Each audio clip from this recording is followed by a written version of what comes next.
السلام عليكم. كان مسكين ساكن في حتة كلها مجاري وشقة صغننة عبارة عن أوضة وصالة مع أبوه وأمه وإخواته، ونكد وعكننة وألم وفقر وكل حاجة. فربنا أكرمه بعقد في السعودية في مكة ب $4000. الكلام ده واقعا. يقول عاش الشهر ده في سعادة بالغة. اما يجي يدخل ناحية البيت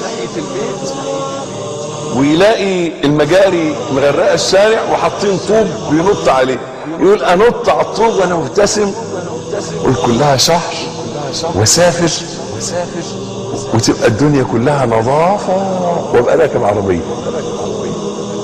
يدخل الشقة مولد وهيصة، يقول الاقي نفسي ببتسم ومنشرح جدا، كلها شهر وهاخد شقة. عشت يعني اسعد شهر في حياتي، اللي هو شهر الاحلام ده. هي ده اللي انا بقوله، انك انت لو حسيت فما بالك بقى لو حس انه راح الجنة. فلا تعلم نفس ما أخفي لهم من قرة أعين جزاء بما كانوا يعملون.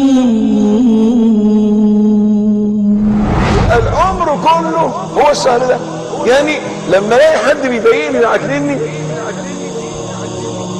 كلها كم يوم، يا رب ارزقني حسن الخاتمة والسامعين والمشاهدين. لو الانسان حس ان هو كلها كم يوم وروح الجنة. اللي جعان هيشبع، واللي تعبان هيرتاح، واللي مريض هيشفى، واللي حد اذاه هياخد حقه.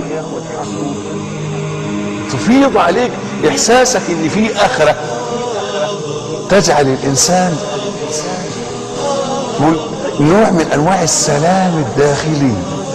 يبقى الانسان جواه كده رضا مش ملوش حدود، ملوش حدود.